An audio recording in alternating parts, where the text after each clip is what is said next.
And welcome to today's segment of The Power of Money. I'm your host, Michelle Graves, nationally and internationally known as the Money Lady.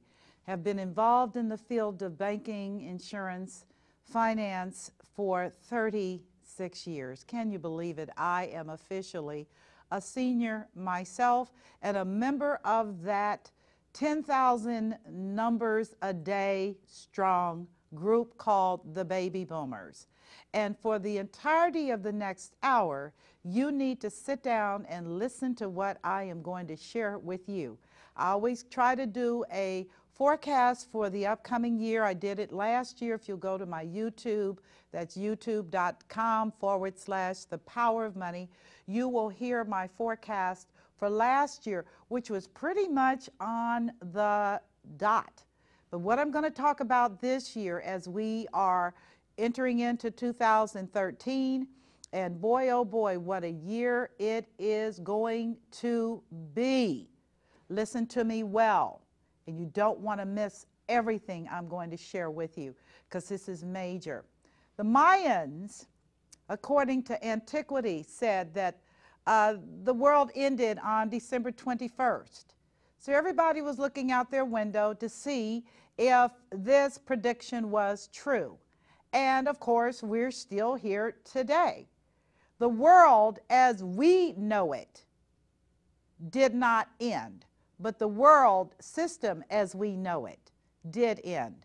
Everything is in the middle of change as we speak. And what the Mayans did not speak and predict on is what is actually occurring. For me to say that we are in a catharsis right now in terms of the globe, in terms of our lives, in terms of the economy, politics, internet, drones, fatigue, sequestering, fiscal cliff, everything is in the midst of radical and cataclysmic flux. Who would have thought, and this is all I'm going to say, who would have thought even 10 years ago that we would be looking at the times that we're looking at today? Who would have thought in our wildest dreams and expectations that we would be dealing with drones the size of mosquitoes hovering and watching, or cell phones that are cheap and no telephones, the landline history, telephone booths non-existent, laptops, and now mobile telephones, smartphones replacing how technology was. Things are rapidly evolving and even more rapidly to come. So lock yourself in and be prepared for this ride, because this is going to be a ride in 2013 as we officially begin our launch into this new world order. And I don't want to start talking about conspiracy theories and about biblical prophecies, but I am telling you that everything we thought was secure is no longer secure. For starters, China has officially replaced the United States as the world's largest economy in terms of its gross domestic product. That happened approximately 10 days ago, based on when this show is being taped. This month, February, China officially became the largest economy in the world, with a formidable military and agenda that is tough. We also found out that they have been, through their own operations, they've been spying on our power grids and our corporations and other things. And while they're fiercely denying it, who wouldn't? The reality is that our own internal operations have isolated and determined that they are engaged in international espionage to destroy our way of life. Now, how are you going to deal with those politics? I'm not a politician, but I do know that they have over 2 billion people as opposed to our 250 million people. That's a whole lot of people. And also their country is predominantly male. which is there's a whole lot of testosterone going around. And it's going to be a rocky thing. Now, that's China, but we're also looking at what's happening in emerging economies, countries that used to be considered third world, or as we would say, gangster countries. They didn't have a political infrastructure. Their economies were very, very stratified and not stable. But here we are today. We're looking at Brazil emerging as a major international player because of their emphasis on naturally sourced oil. We're looking at Africa, which had been the stepchild, but is emerging. And trust me, the Chinese are over there. They've got trade relationships with most African countries to ensure that they will have land and resources. The United States should have been over there taking care of our business. But we're looking at Africa emerging. We're looking at India, which is the second largest population group in the world. And they are emerging with their economies and with their growing demand for equity and equality, pushing on resources, one of them being oil, another being electricity and technology, right behind China. So if you look at the way the world was 30 years ago, 20 years ago, it was primarily Western, which is Europe, and the United States, including Canada, not as a stepchild. Canada is formidable in its own economic right. But I'm speaking to you about the times and the seasons so you'll get a perspective. So everything has changed. And for some of us, we just missed it. We didn't know it happened. Some of us sensed it but couldn't put a handle on it. And I'm saying to you that along with these changing economies and the ascending of nations and the descending of nations, I mean the European Union, which was heralded as the great common market, is in shambles as Spain struggles to maintain its economic stability, and other countries, Portugal, France, we won't even talk about France. Britain is debating whether they even want to play ball with these guys anymore. But here we are. The unthinkable is now upon us. And so what does that mean, and what does that say, and as you say, well, Miss Graves, what does that have to do with me? Everything. Everything. You are no longer an island. Decisions are being made globally that are impacting on your world. And decisions are being made right now nationally that unbeknownst to you, you were probably right there in the midst, blindly creating this dilemma. And the dilemma that I'm talking about is the 10,000 people a day, known as baby boomers, who are retiring from our economic system. And let me just put this in perspective so that you will understand. Japan went through a very similar outmigration of its boomers, so-called boomers. And as a result of that in 1978, put them in a quasi-depression recession for almost 14 years. They're still not where they need to be. So we don't want to turn our nose on demographic changes because this is major. And as I share with people, whether you like it or not, it's here, it is upon us, and the challenge is going to be for you, how are you going to make your moves strategically so that you and your family are not thrown under the bus? Because viewers, like it or not, a lot of people are going to be thrown under the bus. A lot of people are already under the bus. The number of people that are permanently and long-term unemployed is staggering. I don't even want to give the statistics. These people will never, ever be brought back into this fast-paced, techno-focused economy. Their skill sets are from the old system, where they knew how to make parts and they knew how to manufacture, but they never ever improved their skills. They never developed the kind of aptitude or attitude for where we are today. And for those that are in that group that still have jobs, they're holding on with every ounce of their strength because they're looking back, and we have a generation of young people, oh yeah, colleges continue to spit them out every year, who cannot get jobs, who are laden with debt, and who are living at home. Don't you just like that story? That's not what they started off thinking. So why am I saying all of this? Because, as I said, this show is about my forecast for 2013. And my forecasts are going to be sobering for most of you because they're not necessarily good, but there are a few bright points that I want to make sure that you are aware of and can handle. The 10,000 people a day that are leaving the workplace that are known as baby boomers are the result of the largest birthing of children in this country's history. Right after World War I, when all the men came home, what did they do? They had children. And they didn't have one or two, they had children. And that group, actually starting in 1948, and almost for a period of 20 years, the families produced.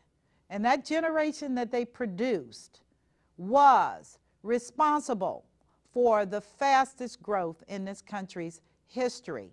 The baby boomers were responsible for the fast cars, for the houses, for the credit, buying everything, enjoying life. Their parents cradled them, and their parents indulged them because we were just coming out of a war, and most people at that time really were excited about America's future because America was the kingpin. After all, we blew up Japan, we subdued Hitler, and boom, here we are. The great American John Wayne, let's get 'em personality. So while all of this was happening, manufacturers began to pump out washing machines. They began to build homes through the FHA program. They developed highways that brought forth Ford and General Motors and Chrysler and all the to provide automobiles to transport all these people. Okay, McDonald's birthed because people wanted to eat out and they wanted the experience of having that extra money. America was on a spin, and in the middle of this spin were the baby boomers. I grew up in that period in time. And good Lord, I did not have a clue that we were about to change the face of this country. The baby boomers brought the Vietnam War situation. We were the ones that picketed and protested and went to war and had the draft. The draft, right. You were conscripted to go to war. And we marched, and the hippie movement, and all of the things that went along with that very radical burn your bra, the feminist movement, as women determined that I'm not going to be in a home like Donna Reed. I want to find myself. And women went into the marketplace in record numbers, the baby boomers. We not only changed the culture of this country and had our parents scratching their heads as we wore platforms, shoes, and hot pants, and beads, and bohemian dress, and tie-dyed, and wild and wacky music. Jimi Hendrix, Look Away, Janet Joplin, baby boomers. Think culture, because this group created a major shift in how America proceeded, how we looked at life and looked at pleasure and didn't believe in sacrifice. Why? Because our parents didn't teach us to sacrifice. We came out of a different culture. Our parents wanted to give us the things that they did not have.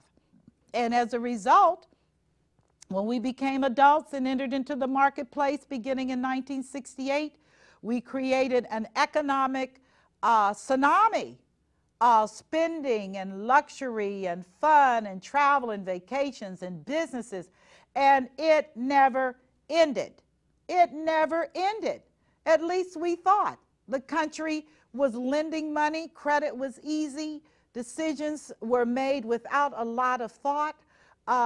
We absolutely felt that we could do anything the 10,000 people a day group called baby boomers. And here is the central issue today. That same group that inspired and pushed our country to great prosperity is now leaving the labor force in record numbers. It's all been predicted. And because of this outmigration, the whole face of America, as we speak, is changing. For starters, when people retire, they don't pay into the system known as the Internal Revenue Service, the government's great collection agency. They don't pay in the same amount or level of taxes because they are now retired. Okay? So they're coming out of the labor force. The second thing they're doing is the whole notion of home ownership. When you're in your 60s and 70s, you don't want a huge home. You want flexibility. So you've got all of this inventory from seniors, baby boomers who want to downsize and transition. Now, normally, that type of an activity would have a ready demand of young people who would want to buy these homes because they're going to have children, they need good schools, etc. But remember, our population of young people is significantly less than the 10,000 people a day population group called baby boomers that are leaving. And the demand for housing has collapsed. It's more than the mismanagement and criminal activity of our mega banks. It's deeper than that.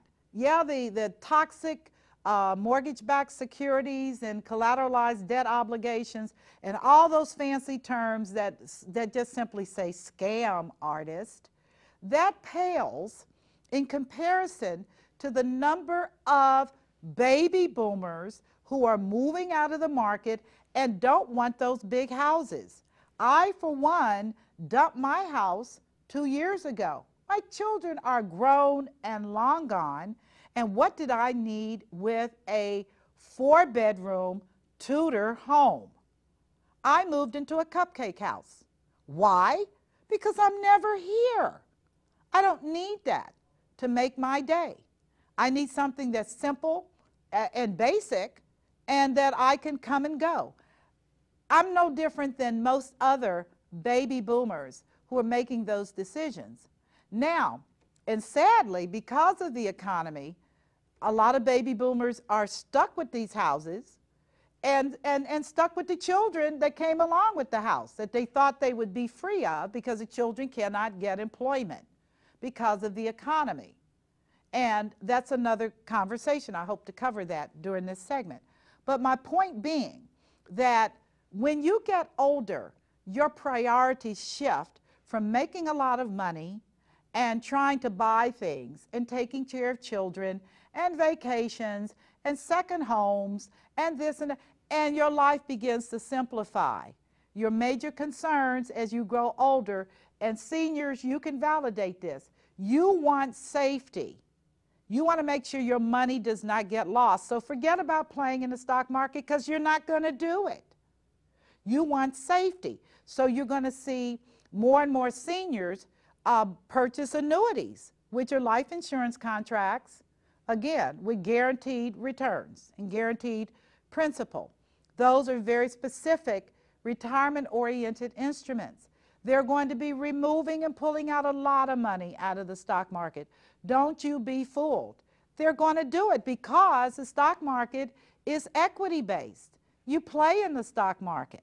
You don't plan for safety and stability if you're rolling the dice. So look for and anticipate large amounts of money leaving the stock market. And before you say, but the stock market's doing great, I'm here to tell you, and so what? What does that have to do with you? Are you willing to gamble your future on something that's not so secure? And that is something that seniors and those 10,000 people a day are making decisions about, which is, I don't think I want to do this. I think I want to downsize. I think I want to tighten up my money. I think I'd like to travel while I can. And I say while I can because the baby boomers also bring to the table something that most people don't think about until they get our age. And that is the body begins to have health issues. Yes, for those of us that are organic and eating well, wonderful.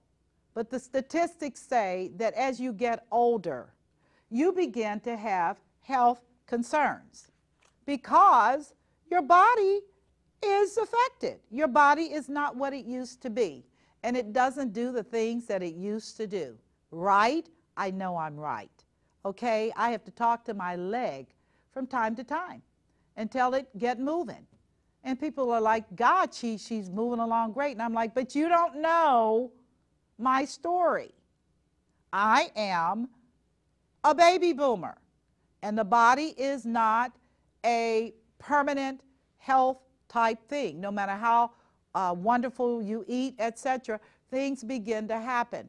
And that is why we see such an emphasis emerging on Medicare, because Medicare is a health program, a government health program for all seniors over the age of 65. It is not optional. It is a mandatory program. And their concern is the financial stability of Medicare. And they need to be concerned about that.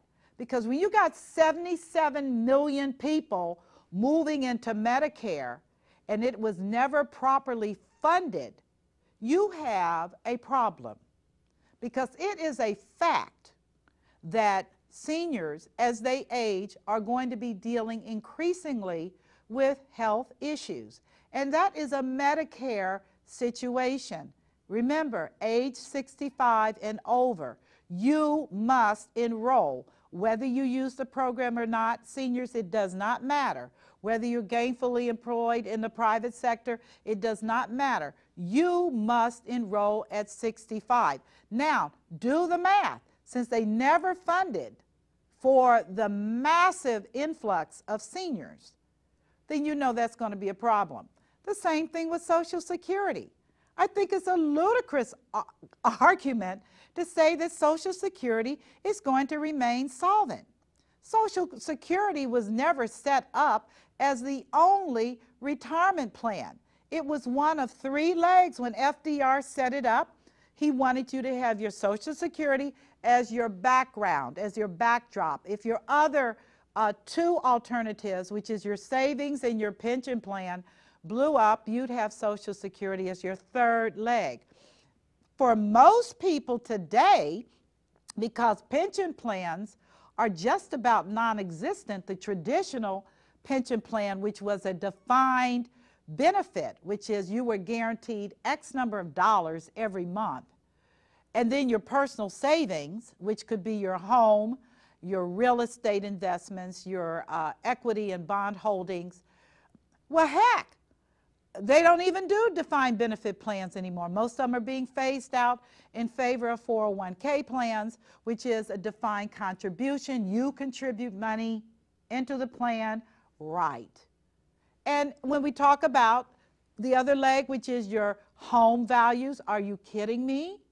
Home values have collapsed. Stock market doesn't matter. We went through some rough years. So now the data says that the majority of Americans that are working class, I'm not talking about the 1% that are rich, I'm talking about the regular working class Americans, are dependent upon Social Security to be their end all. And may I be open with you, viewers? You and I both know that's bad math. Social Security cannot, I don't care what the soothsayers are saying. Read your statement. Read the front page of your Social Security annual statement. They have some very interesting verbiage that they put on, which basically says these numbers are just estimates because we really don't know. Well, I tell you what, yes, you do. You know full well that you cannot sustain a program that was never designed for people who were going to live too much more past 65. And when seniors are living to age 90, and the fastest growing group of seniors is over 100, the centenarians, I mean, they're running around doing great on Social Security. So what does that say for the baby boomers like myself and the generation behind us? As I told my children, you got to be kidding me. I'm not going to get any Social Security. I'm not naive. My parents will, and they should. They paid into it. The assumptions were reasonable. But the government did not adequately fund. So how are they going to remedy Social Security? Well, that's going to be a tough one, considering the fact that we can't even balance our budget. We can't even put this, I mean, come on. How are you going to talk about Social Security? So as I tell people that are baby boomers, you need to have a plan B, a plan C, a plan D, a plan E, a plan, as many plans as you want to have, you need to have them, because there is a strong probability that the government will not be able to provide you with that much anticipated nest egg at the payout that you're anticipating. That can happen. Again, it's simple math. So what are your alternatives? Well, I will tell people you're going to have to go back to that great American spirit and be creative. And that is that you may probably be working for the rest of your life, which, for the record, that doesn't bother me at all. I look forward to being able, if my health is great and if my attitude is positive, why shouldn't I contribute? Why shouldn't I work? Why shouldn't I continue my practice? Why not? Who says that at 65 you're done and you need to go to pasture? That's an old world assumption too that ended on December the 21st, as the Mayans said. That's not going to work. You're going to find more and more seniors that are not going to retire, that are going to stay in the market and are not going to take advantage of the opportunities. However, there are many who will. And those 10,000 baby boomers a day that are retiring is going to continue for, again, the next 20 years. But I'm talking to you about how to get through this. If you don't have enough retirement in savings and you're going to be forced to retire, what are your alternatives? Well, again, you can look to get another job, a part-time job. You can look at other resources. You don't have to live in the United States. Many people are moving to other countries where the cost of living is cheaper and where their means are more affordable. I mean, for real. There are other parts of the world that you can actually live in, and you will find that there are quite a few Americans there as well who are seniors and who chose to live overseas. Again, these are all about change and recognizing how that change looks and what you need to do. The other thing, and this thing is for certain, I don't care what Congress says, taxes are going up, period. Taxes are going up. Why? Because revenues are going down. That's a fact.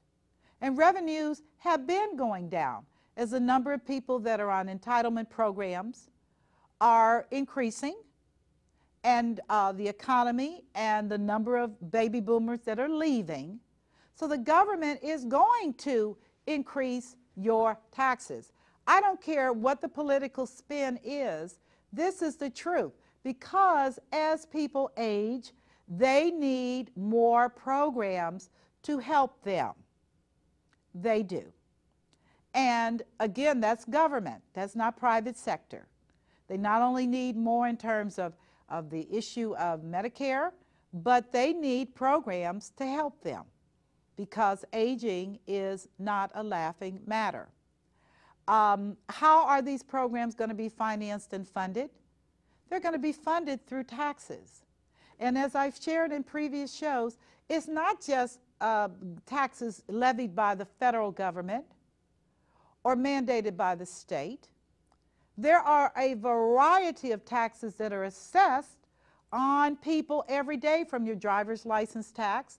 I absolutely believe that municipalities and states are going to levy higher sales tax. I believe gas taxes are going to increase along with gas prices, because again, that's a global piece. You know, China is pushing hard, pushing hard.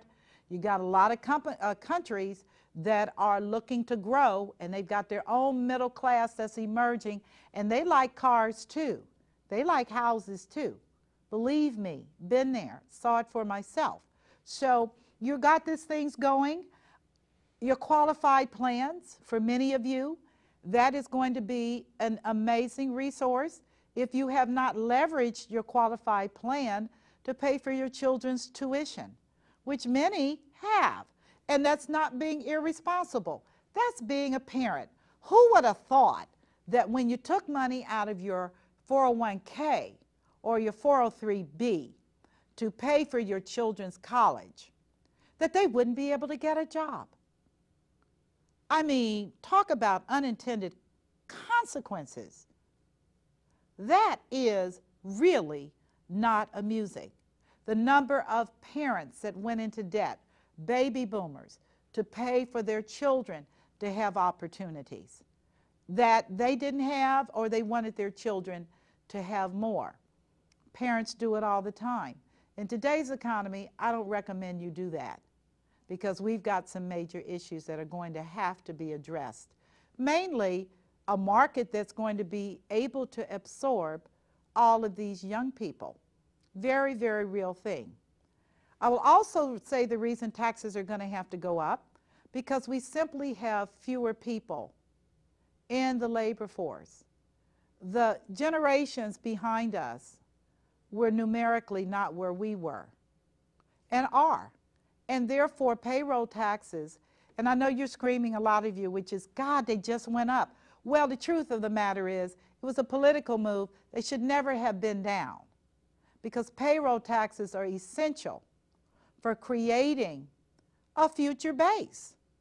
And I predict and project that you're going to see, maybe not in 2013, but as we look down the playing field, you're going to see payroll taxes increase as fewer workers have to contribute to this pot of money that is needed.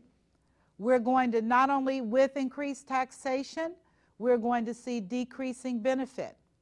And we're just starting to deal with that with this furloughing of government workers to try to bring some kind of order in our government. Because, sad as it is, but truthful as it is, viewers, we can't default on our debt. And it doesn't matter if all of us have to start doing road work free. We have lots of debt. In fact, our debt is staggering as I speak. In fact, I don't even want to think about it, because we owe out more than we bring in. And actually, in terms of unfunded liabilities like Social Security and Medicare and other venues, we owe out far more than we bring in. And that's why I get kind of irritated when I think about Congress creating this mess with the U.S. Postal Service. Because actually, they're not broke, but they are broke trying to meet funding obligations honorably mandated by Congress for their retirees. It's killing them. It's absolutely killing them. So I want to shift back, because you're going to get greater taxation, you're going to have fewer benefits, you're going to see the stock market, and I don't care what it's doing, because again, the stock market is not the economy. And I'm talking about the economy. I'm not talking about trading in short terms. More and more seniors are coming out of the stock market because they don't want the risk. They just don't. So we're going to see a lot of activity over 2013 in the stock market. And may come sooner than that if we don't balance our budget. Yeah. You know, it's an amazing thing. We elect these people and send them to office. And it must be the water in Washington, D.C. It has to be the water. Because the person that goes there is not the person we see when we watch them talking on C-SPAN. And you're like, I voted for you. And what happened? Well, I'm going to tell you, they drank the water, they ate funny food. Congress has a mandate on itself that we not only have to increase taxes, but we've got to find ways to generate revenues in lieu of this demographic shift, which, by the way, and I say this because in 2006, former Comptroller General, that's the man that handles the money, Dave Walker, said, we are all heading to a future where we'll have to double federal taxes or cut federal spending by 60%. He said it in 2006 because the data was already there. They knew that we were getting ready to retire. They knew, these guys are smart. They knew what they weren't anticipating, what they could not have anticipated, was all the other stuff that happened, that Americans would no longer be manufacturing kings, and that our productive capacity had gone overseas to China, to Mexico, to other countries due to NAFTA. That they did not predict how massive that trickle down was going to be. But it is now here and it is upon us. We're also seeing, and that's not going to change with the baby boomers. Yeah, the baby boomers are doing their best to get out of debt, to cut back their spending, but old habits are hard to quit. And so while we saw a contraction in the amount of outstanding debt, we're seeing people starting to spend money again like they're crazy. And bankruptcies among seniors. Why? Because they're in debt. And a lot of it is medical, a lot of it is not. A lot of it is just overextension. And so they bankrupt because that's the American way. What am I to say? It's legal and they do it. But this is major because, again, you're talking about credit losses in the millions of dollars for banks. And please don't misunderstand, because I do not feel sorry for banks. They make their money through money. Really. They take a piece of paper and watch it make money. But I am saying that for the American consumer, this is going to be major. And for people that are in my age group, baby boomers, we're going to see lots of things increase in price because they're passing along those losses. Now, again, talking about the shift, the 10,000 people leaving the job market every single day for the next 20 years. Woo-wee! Can you believe it? I was in Florida, I was walking on the beach, I looked around, and there were few children and a ton of seniors. Really. It was kind of different. And I said, well, I better get used to it, because as you get older, you really don't like cold weather. And I can hear some of you in the background saying, you're so right. So what does this all mean? It basically means that we are approaching what is known as the perfect economic storm, where we're dealing with the reality of unprecedented debt levels. Hear me. At all levels of government, we're looking at currency. The dollar isn't worth much of anything. If we don't stop printing money, thinking it's going to stimulate the economy, printing money, gentlemen, is not our answer when everybody is leaving the job market. They're not going to be spending any money. Seniors are trying to cut back. They're trying to conserve. This stimulus process, in my opinion, is not going to work. It is going to create, though, some unintended consequences, one of them being inflation. Right, because cheap money means all your goods and services are more expensive. Have you been to the store lately, called the grocery store, and tried to buy meat or vegetables or anything? It's expensive to go to the grocery store. And as I share with people, manufacturers are not stupid. They're going to pass on their costs to you. Now, mind you, we had a bad 2012 in the Midwest. Corn was just done, crispy everywhere. Cattle are the primary consumers of corn. But many, many other commodities have also increased in price because, again, supply costs have gone up. Manufacturers are not going to eat it. With oil prices going up, importing of goods and services from other countries, most notably China and Japan, have skyrocketed. This is causing a problem because the money that you have is spending less. That's called inflation. Okay? And while there is a differing of opinion from economists about whether we need to be worried about inflation or deflation, and deflation basically is where you've got so many goods and nobody wants to buy any. And I'm prepared to say this about deflation in 2013. We're already in the midst of deflation. How many of you want to buy a 42-inch color television flat screen for $395? Why? Because everybody has a television. Two or three of them. How many do you want to buy? And furthermore, the technology may very well make those televisions obsolete shortly. Right. That's why Apple's heavily invested in developing its own television technology. Really. How many people used to just love cable television? And now you're seeing a shift from that because people are like, I can do that on my computer and plug it into my TV. These are technological shifts that are irreversible because technology is moving so quickly. But the result of that is a bunch of commodities that no one wants to buy. That's called deflation. So prices keep coming down because at some point the assumption is you're going to buy this stuff. Unfortunately, there has not been as much movement as we thought or anticipated. People really have bought all they want to buy. How many dresses do you want to have in your closet? How many shoes? Particularly when you are one of the 10,000 baby boomers leaving the market every day.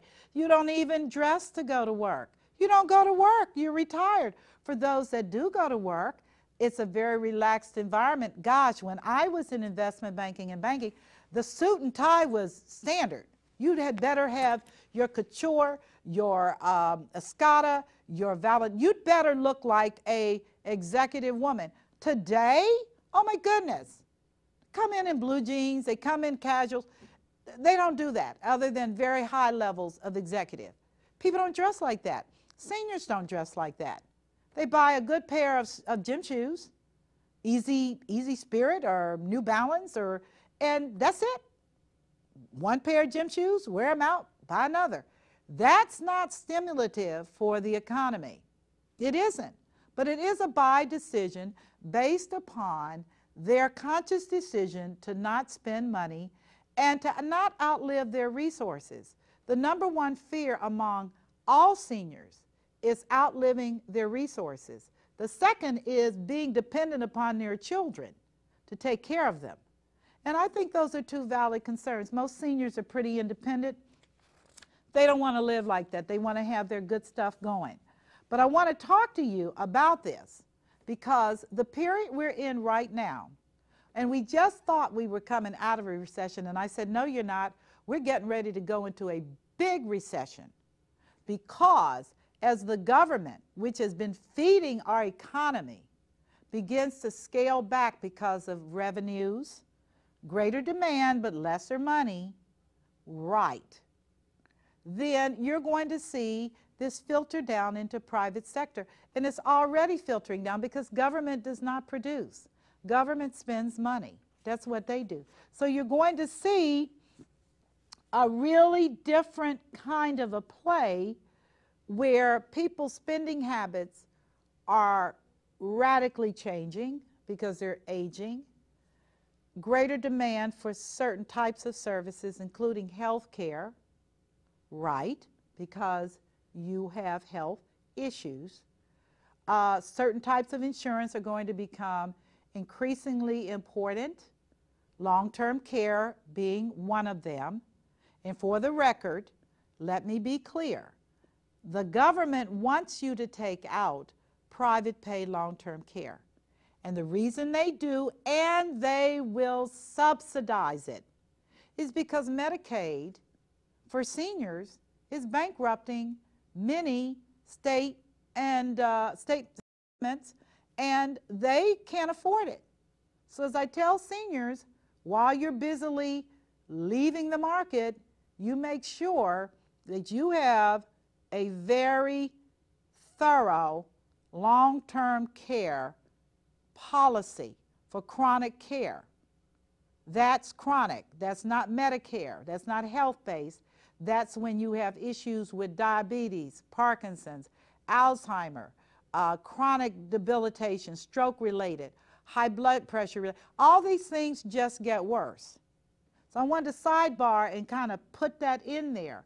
While you are moving out, just recognize that you're in a changing environment and that things are not going to be the same. Now, again, where do I say this with such confidence? Because Japan experienced a similar phenomena 15 to 20 years ago when their baby boomers started exiting.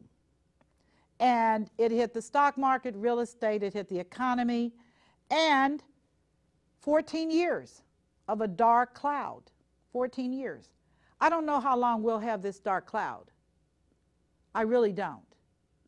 I can't see that far, but I can see far enough to say that we are now facing the greatest economic, what's the right term? The greatest economic tsunami that this country has ever experienced, far exceeding the atomic bombs and all of that war stuff, because wars actually are great for economies. They kill a lot of people. But that war allowed our country to make a bunch of money producing goods and services. And yes, there was rationing. But again, we actually, World War II was a great thing for our economy. Can't do any more wars like that. We want our troops home. We want them working when they come home. That's another story, because where are the jobs? Right. Where are the skills? Right. Here we are again. So we've got our military coming back home. And we really do need to have something for them. But here's the rub. And the rub is this. If government takes a lead role in dealing with unemployment through stimulative plans like roads and infrastructure, you hear all this all the time, but just recognize, again, that every time the government prints money, they have to borrow money to make this happen because we don't have any money. Okay? So my question is, this is all well and good, but who's got to pay for this, and how are we going to pay for this when we are not very stable? And before you say, oh, our credit rating is good, are you serious? Your credit rating is based upon your financial stability and solvency. Right. Your credit rating is not some pie in the sky. It is a very real indicator.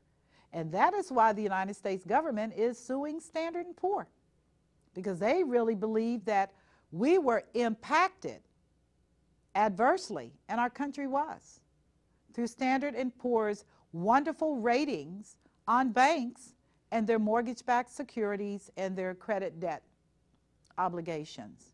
It was a lie. It was garbage. And a lot of foreign people, wealthy people, made decisions based upon those ratings. So don't expect a lot of goodwill from credit ratings. They hopefully will rate us accordingly.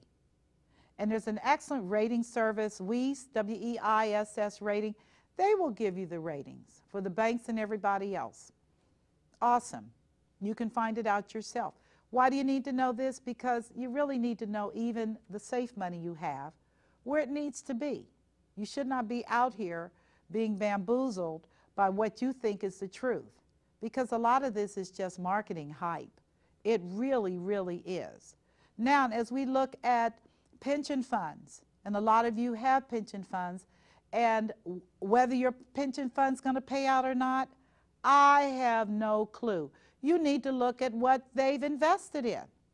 And if they've invested heavily into bonds, which are really in trouble, or whether they're playing in equity and real estate, you need to know that. And the other thing I will say to every senior that's coming out, that $10,000 a day, is that whatever you do, do not leave your former employer in charge of your money. Please don't do that. That tells me, and should tell you, that you are not thinking correctly or logically or sensibly. Take your money with you and put it in something that is safe and secure. And I do mean CDs, they're not paying anything, and they're bank instruments, and you got to look at the credit worthiness of the bank. But please be aware that there are some options, but it's going to be on you to do an entire assessment and then make those decisions for yourself. 2013, we're going to see the collapse of a number of companies that are old technology, but we're going to see the emergence of a number of smaller companies that can run the race. And that's going to be great. I'm excited about that. I'm excited about green living, green energy. People are starting to use internet as a tool to get information. From the medications your doctor prescribes, everything from what your doctor prescribes to what you eat. All of that is online, and there are some awesome websites that will give you information on how you need to live in this changing system that offers tremendous opportunity if you're well informed, but can be very bad if you're not. The days where you took somebody's advice just cause they have a title are gone. As I tell doctors, you need to be informed. Chiropractors are a credible form of medicine. Acupuncture is a credible form of medicine. Ask the Chinese. 3,000 years, that doesn't mean something? Come on. Homeopathic medicine is a credible form of getting healed. You just have to be careful. But then you have to be careful anyway. Again, these are emerging, or I should say re-emerging ways of living that 10 years ago we wouldn't have even thought about. I believe that we're going to see more and more people coming back to what I call normal. And I was pleased when I looked at the Emmys that the women were properly and modestly attired. It's not that I'm a prude, but I do believe that children should be protected.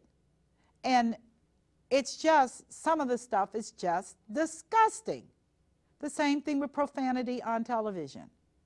I'm like, come on, folks. Is it really necessary to do that?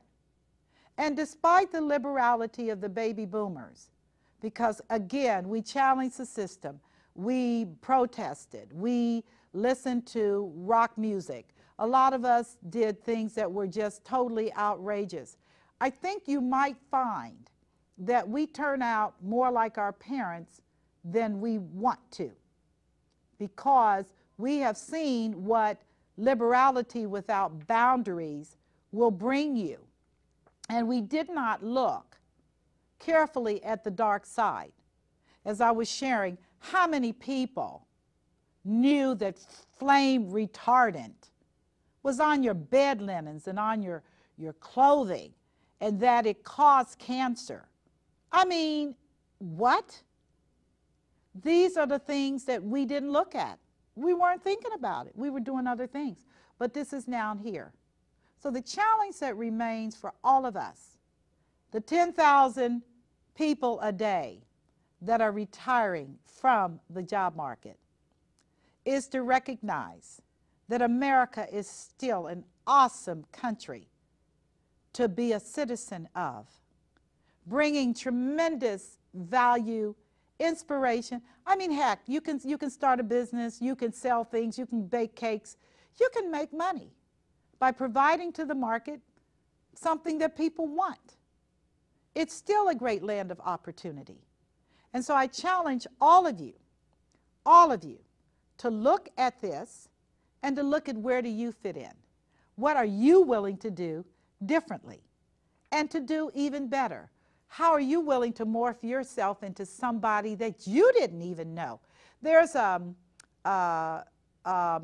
hip-hop singer called Nicki Minaj. My kids always tease me about these things. But she had a song out that said, everybody dies, but not everybody lives. And I've taken that to heart, because one of the things I've learned as I've grown older is that you must look at a situation, evaluate it personally and critically, and then see for yourself how I need to make my moves in this situation. I've just given you a framework for 2013 that is going to be challenging, that's going to deal with a lot of cataclysmic moves. You're going to turn on the television and say, oh, I cannot believe this is happening. I mean, really. But yet within all of that, how are you going to live? My challenge to you is to stop sleeping and wake up. Stop complaining and make it happen. And go for you. Make your life a life to remember. And on that note, I'm going to end my commentary on 2013. Hold your hats. It's going to be the run of a lifetime. Take care, and as always, I wish you God's best and God's blessings. I'm Michelle Graves, the Money Lady.